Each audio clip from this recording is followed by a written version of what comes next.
Michael Landon was America's father figure. Week after week he embodied strength, decency, and unwavering love on Little House on the Prairie. But Alison Arngrim, the sharp-tongued actress behind Nellie Oleson, saw a very different man when the cameras stopped rolling. What she's revealed over the years has forced even the most devoted fans to look twice at their television hero. At 63, Alison has become one of the most candid voices from the Little House set. She's called Landon one of the biggest walking bundles of contradictions, admired his brilliance as a storyteller, and exposed sides of him the public never saw. She was there as a teenager, watching him command the set, shape the show, and live a personal life that often blurred the line between fiction and reality. Her memoirs and interviews have peeled back layers of a man the world thought they knew. So what exactly did Alison witness? How did Landon's private choices ripple through the cast and crew? And why is she still speaking about it decades later? The answers reveal a story of power, loyalty, and human complexity hidden beneath the Prairie's perfect image.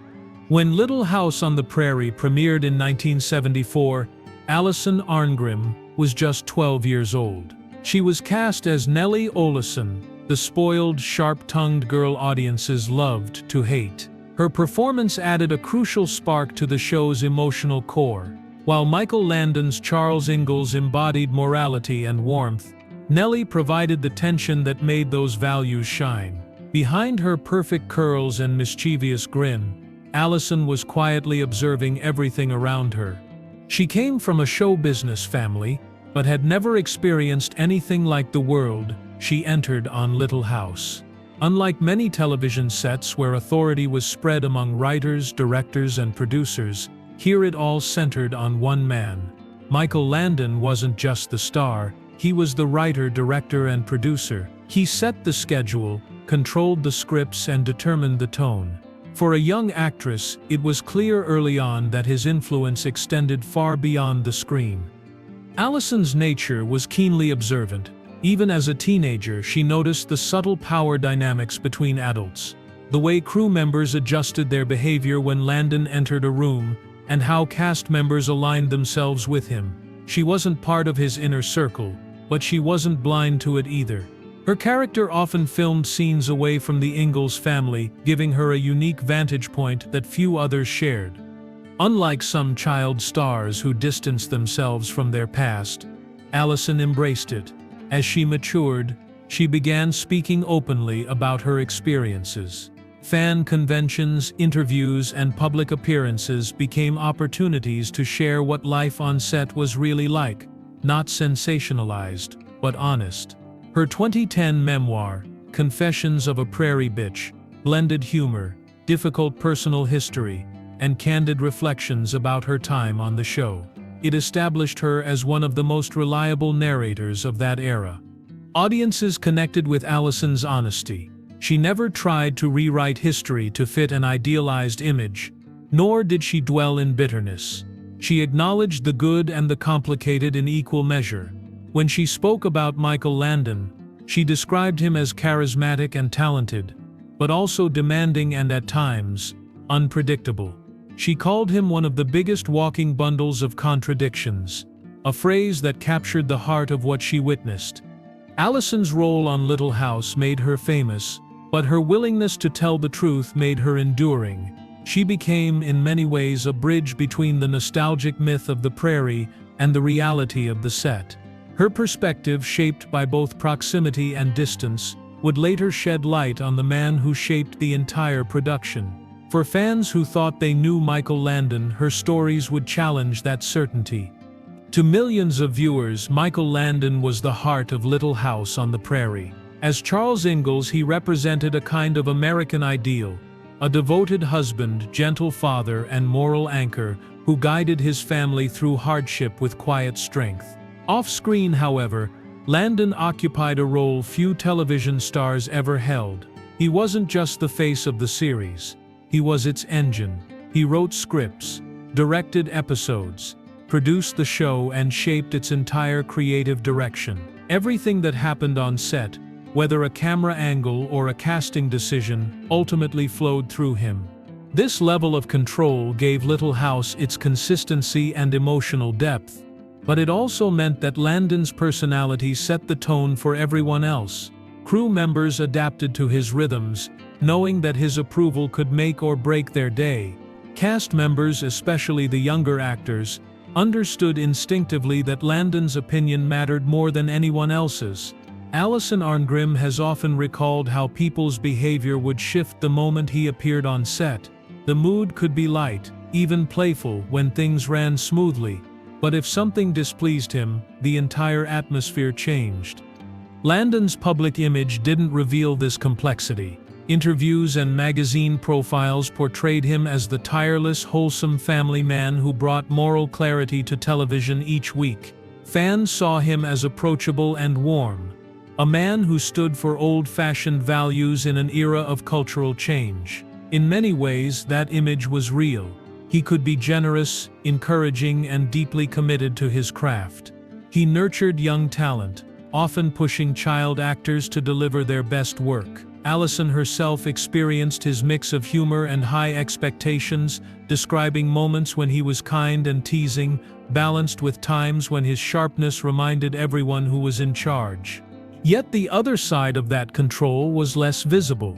Landon had a quick temper when production fell behind or when performances didn't meet his standards. He was known for his perfectionism, and as Alison has noted, the crew operated with a level of intensity that mirrored his drive. This wasn't a collaborative environment in the modern sense. It was his world, and everyone else worked within it.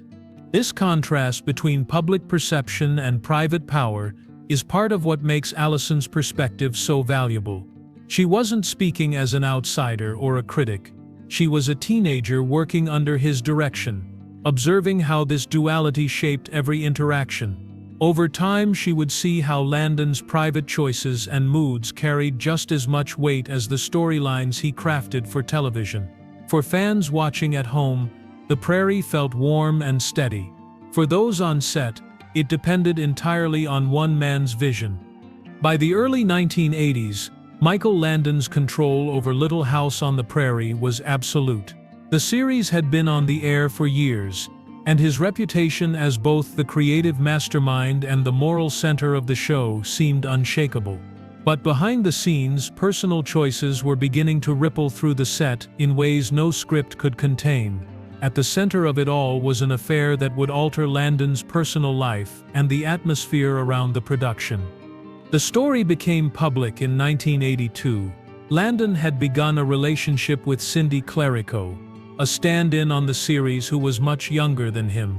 At the time, he was still married to Lynn No, his wife of nearly 2 decades and the mother of 5 of his children.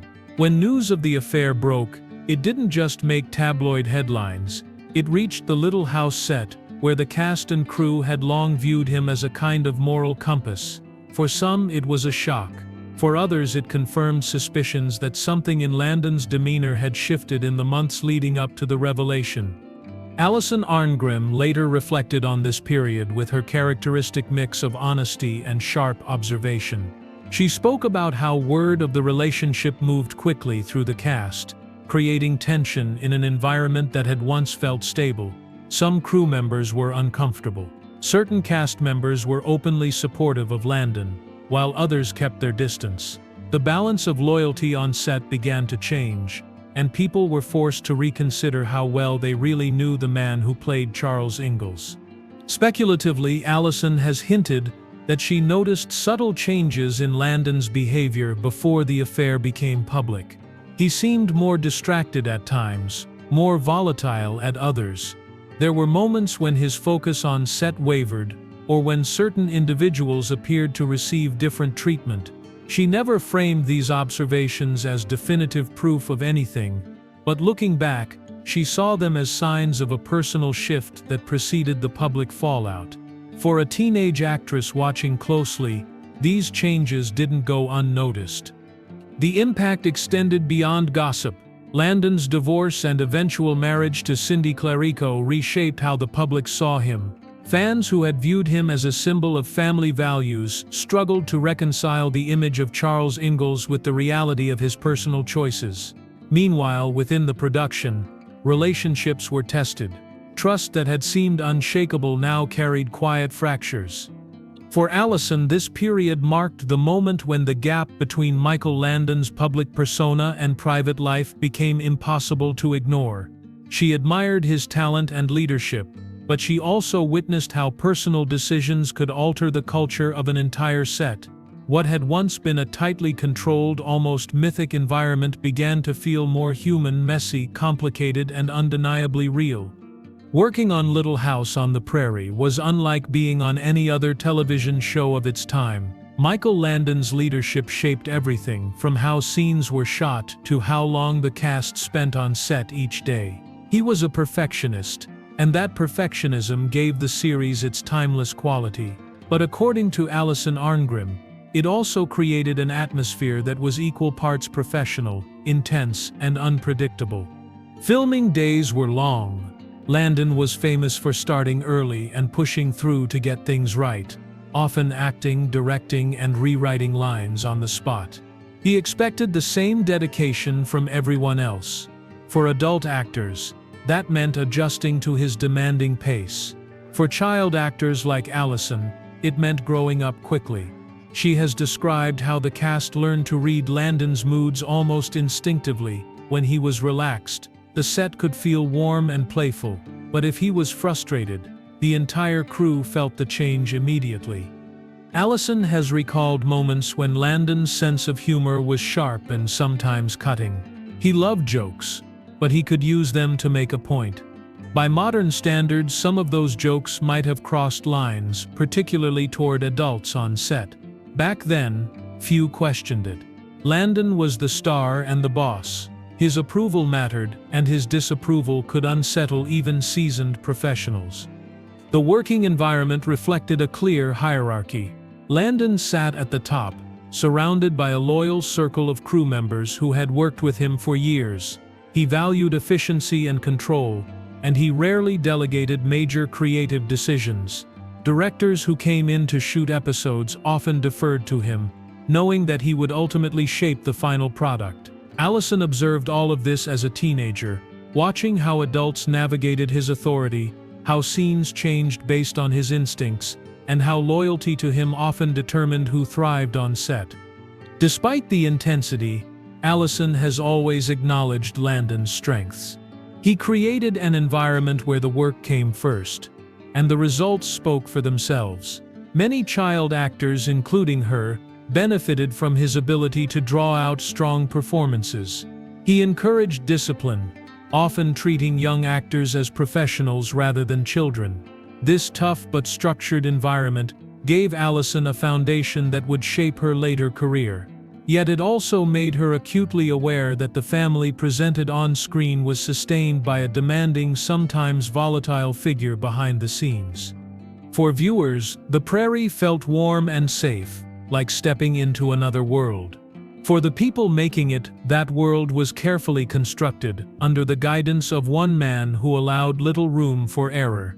Alison's recollections of those long days and shifting moods reveal a side of the show that fans never saw, a workplace where professionalism and pressure walked hand in hand, and where the warmth of the story depended entirely on keeping pace with Michael Landon's vision. As the years passed and Little House on the Prairie moved from a current hit to a beloved piece of television history, Alison Arngrim took on a role few expected. She became one of the most candid and consistent voices keeping the real story of the show alive. While many former child stars stepped away from the spotlight, Alison embraced her past, speaking openly at fan conventions, in interviews, and through her memoir about what really happened on and off the set. In 2010, she published Confessions of a Prairie Bitch, a memoir that combined sharp wit with painful honesty. She wrote about her childhood, her time on the show, and her personal experiences growing up in Hollywood. The book was a surprise bestseller and earned her praise for refusing to sugarcoat her past. Alison didn't approach her story with bitterness. Instead, she used humor, reflection, and clear memory to paint a full picture. Her willingness to speak so openly made her one of the most trusted voices among Little House fans. When Alison spoke about Michael Landon in her memoir and in later interviews, she didn't deliver a one-dimensional verdict. She acknowledged his brilliance as a storyteller and his ability to bring out extraordinary performances in others. She praised his work ethic and his vision for the show, noting that his perfectionism gave Little House its distinctive emotional tone. But she also described his flaws candidly: his sharp temper, his quick changes in mood, and the way his personal life sometimes spilled into the set. She didn't shy away from mentioning his affair with Cindy Clerico, his divorce, or how those events shifted the atmosphere in the final years of the series. Alison's approach was balanced. She didn't present herself as a victim of Landon's power, nor did she act as his defender.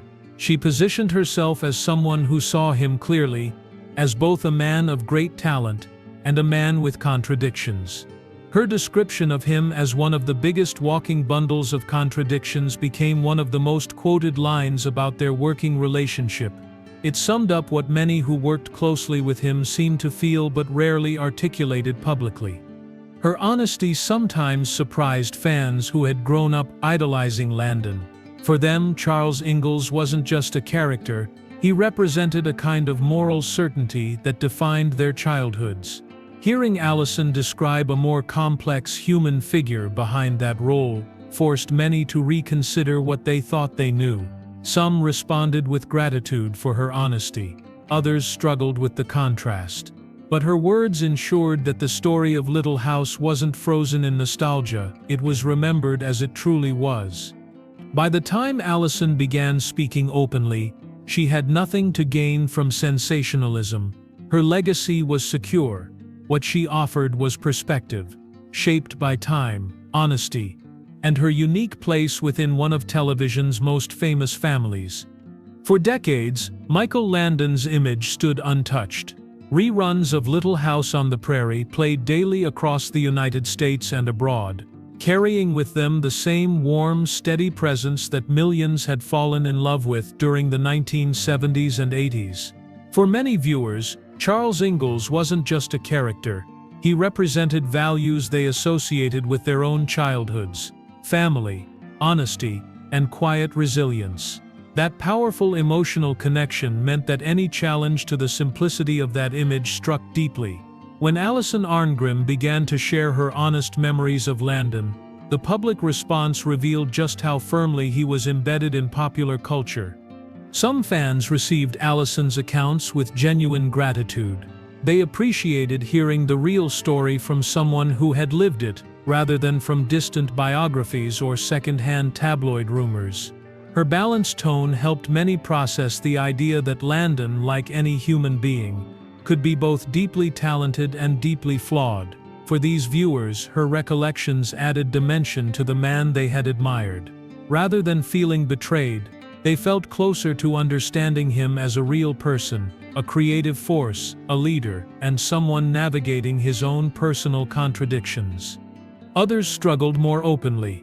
For people who had grown up watching the series, Landon's on-screen presence was intertwined with cherished family memories. To hear that he had a temper, or that his private life was more complicated than his television persona, disrupted something personal. Some questioned Alison's motives, wondering why she would bring up these details decades later. A smaller but vocal group dismissed her entirely, clinging tightly to the mythic image they had carried for so long. This spectrum of reactions reflected not just opinions about Landon, but the powerful role nostalgia plays in shaping how people interpret the past. Alison, for her part, never seemed surprised by this range of responses. She understood the weight Landon carried in the cultural imagination. She often said that she spoke about him because she respected the truth, and because she believed audiences were capable of holding more than one idea at once. She didn't ask people to stop admiring him, she asked them to understand him more fully. As the years have passed, Landon's legacy has evolved. Documentaries, memoirs, and cast reunions have revisited his career with a more nuanced lens. Alison's perspective has become a key part of that conversation, not as a scandal-driven attack but as a first-hand account that complicates the simple narrative many grew up believing. Her stories don't erase his contributions. Instead, they offer a portrait of a man who was both visionary and human, capable of inspiring loyalty and causing tension, of creating beauty on screen while navigating personal flaws off it. For many fans, this layered understanding has deepened their connection to Little House. They continue to love the show, but now with an awareness of the real people who made it and the complexities that existed behind the Prairie sunsets. Today at 63, Alison Arngrim occupies a unique place in television history. She isn't just remembered as Nellie Oleson, the scheming girl who made viewers laugh and fume in equal measure. She's also become a living archivist of Little House on the Prairie, a bridge between the show's nostalgic image and the real experiences of those who made it. Decades after filming ended, she continues to speak at fan conventions, appear in interviews, and share her memories with clarity, humor, and purpose. Her decision to speak openly about Michael Landon and the realities of life on set wasn't driven by bitterness.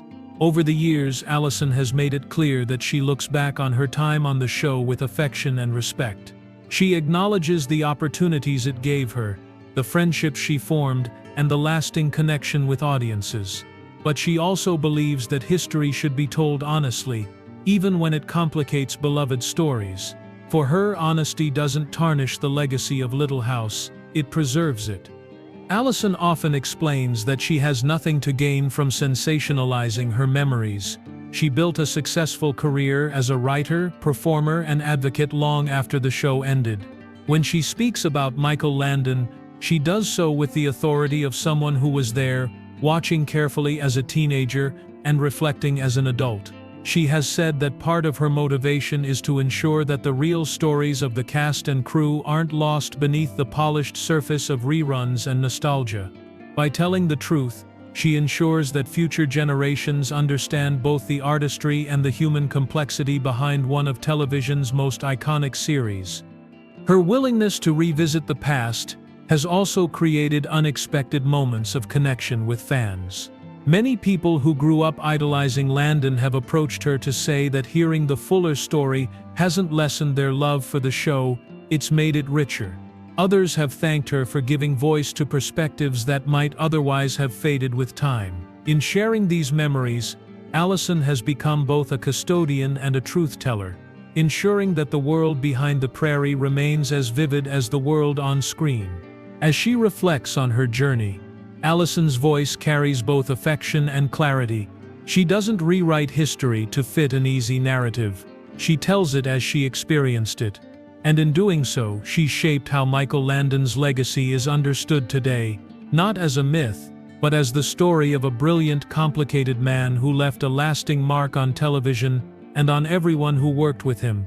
For Alison, telling that story is both a responsibility and a way of honoring the truth she witnessed. Alison Arngrim has never shied away from telling the truth. From the moment she stepped into the role of Nellie Oleson, she became part of a television family that shaped American culture for generations. Yet unlike the polished reruns that still air today, Alison has reminded the world that the story behind the cameras was just as important as the one in front of them. Her reflections on Michael Landon reveal more than scandal or contradiction. They reveal the humanity of a man who carried both brilliance and flaws in equal measure. By speaking openly, Alison hasn't diminished the magic of Little House on the Prairie. She's deepened it, reminding fans that its enduring power lies not in perfection but in the complexity of the people who made it. At 63, her voice carries the weight of time and the clarity of perspective, and through her honesty, she ensures that Michael Landon's legacy, complicated, inspiring, and real, will never be forgotten. For more emotional stories, check out this video.